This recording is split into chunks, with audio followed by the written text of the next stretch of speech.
Hello everyone, नमस्कार। Online विद्याधन में आप सभी का स्वागत है। आज हम बात करने जा रहे हैं शिक्षा का अधिकार, जिसे राइट टू एजुकेशन कहते हैं और आरटीआई 2009 के नाम से भी इसे जाना जाता है। ये टॉपिक बहुत ही इम्पोर्टेंट है उन सभी प्रतियोगी परीक्षाओं के लिए जो टीचिंग प्रोफेशन में जाना चाहते हैं, चाहे वो आपका यूपीटीईटी हो, सीटेट हो या अन्य स्टेट के टीजीटी पीजीटी हो, यहाँ तक कि यूजीसी नेट पेपर 1 के लिए तो ये बहुत ही रामबाण है। और इस वीडियो में हम डिटेल्ड वीडियो पूरा कवर करने वाले हैं। पूरा थ्योरेटिकल पार्ट हम कवर करेंगे जहाँ जहाँ से क्वेश्चन बनते हैं। चलिए फिर शुरू करते हैं आरटीई 2009 को। इस आरटीई की जो क्यों लाया गया, इसका मुख्य उद्देश्य है, इसका जो मुख्य उद्देश्य क्या है, इसका मुख्य उद्देश्य है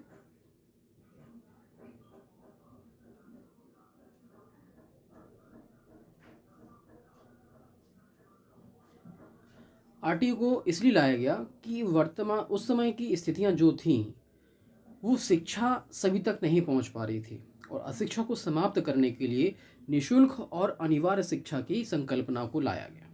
निशुल्क और अनिवार्य शिक्षा से तात्पर्य है कि ऐसी शिक्षा जो सभी प्रकार के बच्चों को मिल सके, अनिवार्य रूप से और निशुल्क, जो कि बगैर किसी शुल्क के उनको उपलब्ध कराई जा सके। इसीलिए इस प्रकार की शिक्षा की व्यवस्था की गई। सन 2002 में संविधान के 86वें संविधान संशोधन के आधार पर जो मौलिक अधिकार हमारे पास है शिक्षा पाने का, उसको 2009 में निःशुल्क और अनिवार्य शिक्षा पाने के अधिकार के रूप में पारित किया गया, जो कि आरटीई एक्ट 2009 के नाम से जाना जाता है। इसमें 6 से 14 वर्ष के जितने भी बालक हैं उन सबको शिक्षा प्राप्त करने का अधिकार है। वर्तमान समय में प्री एजुकेशन को भी शामिल कर लिया गया है। जो नई शिक्षा नीति, राष्ट्रीय शिक्षा नीति 2020 आई है, उसमें इसको भी शामिल कर लिया गया है। जब 6 से 14 वर्ष के बच्चों को इसमें शामिल किया गया तो साथ ही साथ इसमें शामिल कर लिया गया वर्तमान समय में उन बच्चों को भी शामिल कर लिया गया जो 3 से 6 वर्ष तक के बच्चे हैं। उनके लिए आंगनवाड़ी की व्यवस्था कर दी गई, क्योंकि प्री एजुकेशन की व्यवस्था वर्तमान समय में जो राष्ट्रीय शिक्षा नीति आई उसमें बाल वाटिका की संकल्पना की गई है, जो आगे चल के उनकी स्थापना होगी। अब हम बात करते हैं शिक्षा अधिकार विधेयक को। संसद ने 4 अगस्त 2009 को मंजूरी प्रदान की तथा अप्रैल 2010 से शिक्षा का अधिकार कानूनी रूप से लागू कर दिया गया। कानूनन बच्चों को अनिवार्य और निःशुल्क शिक्षा सुनिश्चित करने के लिए अनेक प्रावधान किए गए, जिसमें शिक्षकों की नियुक्ति देने के संबंधी, उनका प्रशिक्षण और साथ ही साथ आधारभूत ढांचा जो है विद्यालय का इंफ्रास्ट्रक्चर को भी विकसित करना इसका मुख्य उद्देश्य माना गया। इसकी अगर हम विशेषताओं की बात करते हैं, इनमें कौन कौन सी विशेषताएं हैं शिक्षा के अधिकार अधिनियम में, तो सबसे पहला तो यही है कि 6 से 14 वर्ष तक के सभी बच्चे जो निःशुल्क और अनिवार्य शिक्षा पाने का अधिकार रखते हैं। जितने भी पूरे देश में जितने भी बच्चे हैं जो 6 से 14 वर्ष की आयु के हैं, उनको शिक्षा प्राप्त करने का अधिकार है निःशुल्क और अनिवार्य रूप से। जो संस्थाएं सरकारी रूप से सरकार संचालित कर रही है, चाहे वो राज्य सरकार हो या केंद्र सरकार हो, उन सभी में बच्चे जा सकते हैं बगैर किसी भेदभाव के।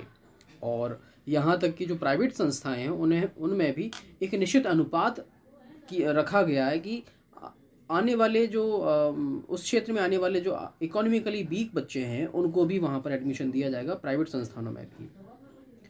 इसके बाद सभी राज्य सरकार व स्थानीय निकायों के लिए यह अनिवार्य होगा कि उनके क्षेत्र का हर बच्चा विद्यालय जाए।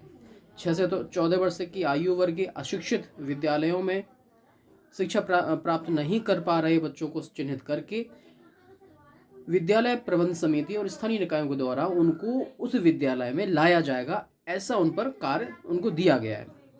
स्थानीय निकाय ही बालकों को चिन्हांकन के लिए परिवार स्तर पर सर्वेक्षण किया जाएगा और इसके प्राथमिक शिक्षा से वंचित बालकों को चिन्हांकन करने में इससे मदद मिलेगी। इन बच्चों को ना विद्यालय फीस देनी होगी, ना यूनिफॉर्म के लिए पैसा खर्च करना होगा, ना ही पुस्तकों या कोई भी प्रकार का जो भी खर्चा शिक्षा में लगता है वो खर्च नहीं करना है। यहाँ तक कि मिड डे मील जैसी चीज़ें भी विद्यालय के द्वारा ही उपलब्ध कराई जाएगी। बच्चों को ना तो अगली कक्षा में पहुँचने से रोका जाएगा और ना ही उन्हें निकाला जाएगा, ना ही बोर्ड परीक्षा पास करना अनिवार्य होगा। कहने का तात्पर्य है कि बच्चे को एडमिशन लेना है, बगैर किसी डर के, बगैर किसी भेदभाव के उसको एडमिशन दिया जाएगा और उसे ये भी नहीं डराया जाएगा कि अगर आप पास नहीं होते हो तो फेल हो जाओगे, तो मैं स्कूल से बाहर कर दिया जाएगा, या किसी भी तरीके का कोई कमेंट उनको नहीं किया जाएगा, किसी भी तरीके का उनको प्रेशर नहीं डाला जाएगा। वो निश्चिंत होकर पढ़ाई कर सकते हैं। कोई विद्यालय बच्चों को प्रवेश देने से इनकार नहीं कर सकता, कोई भी विद्यालय।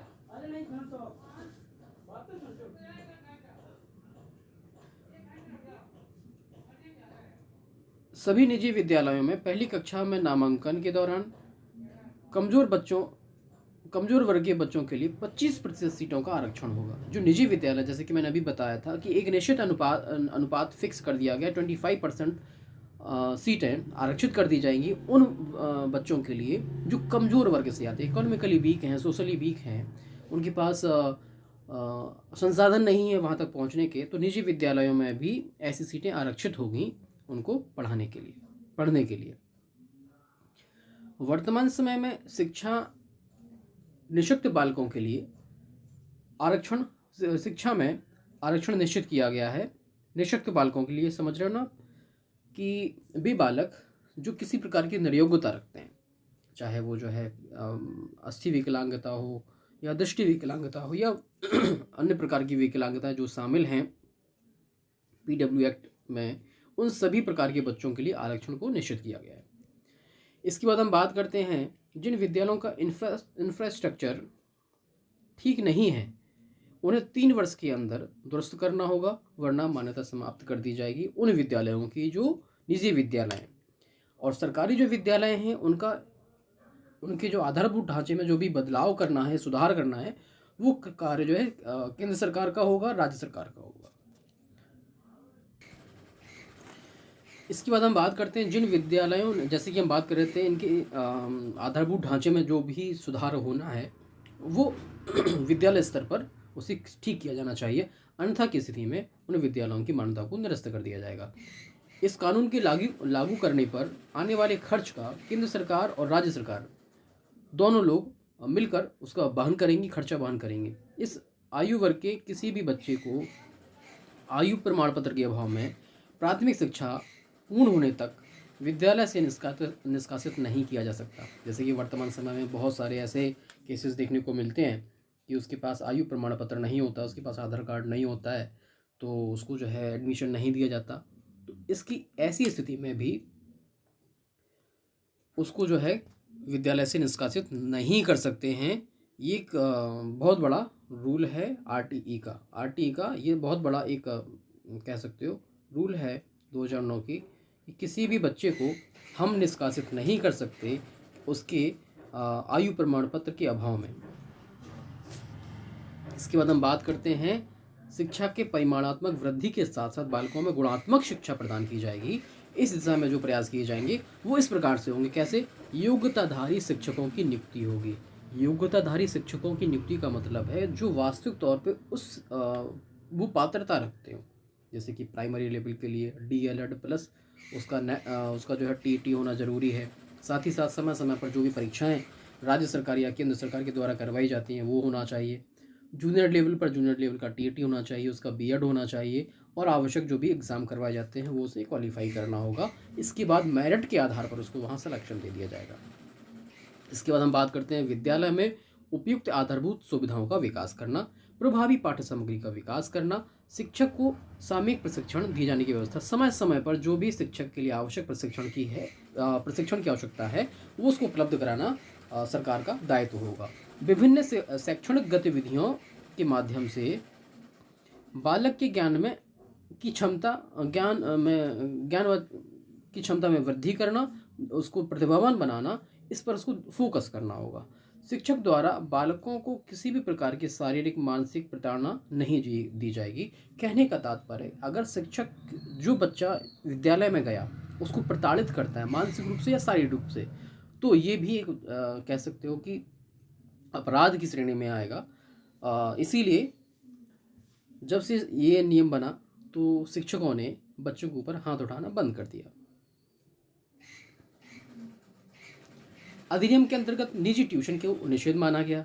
कहने का तात्पर्य है कि ट्यूशन से बहुत सारा इफेक्ट पड़ता था शिक्षा के क्षेत्र में, छात्र जो है जब तक बच्चा जो है जब तक टीचर के पास ट्यूशन नहीं जाता है, उसे सही माहौल नहीं मिल पाता या उसको जो है प्रताड़ित किया जाता है विद्यालयों में, तो ऐसी घटनाएं ना हो, इस पर भी रोक लगा दी गई।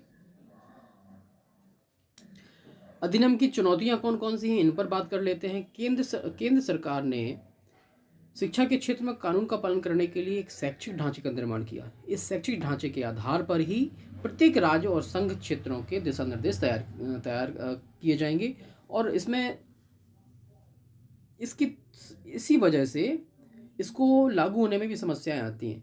कहने का तात्पर्य कि केंद्र सरकार ने आरटी लागू कर दिया, अब कुछ राज्य सरकार इसका समर्थन करेंगे, कुछ राज्य सरकार इसका समर्थन नहीं करेंगे, उस समय बहुत ज़्यादा लग जाता है। इस चक्कर में भी ये चुनौतीपूर्ण कार्य हो जाता है। इस नियम में विशाल धनराशि की आवश्यकता होगी, जिसका बंटवारा जो राज्य और केंद्र सरकार के बीच में होगा। इन खर्चों में 55% जो है केंद्र सरकार के द्वारा, 45% जो है राज्य सरकार के द्वारा खर्च किया जाएगा, जिसमें केंद्र सरकार 25,000 करोड़ रुपए की धनराशि खर्च करेगी।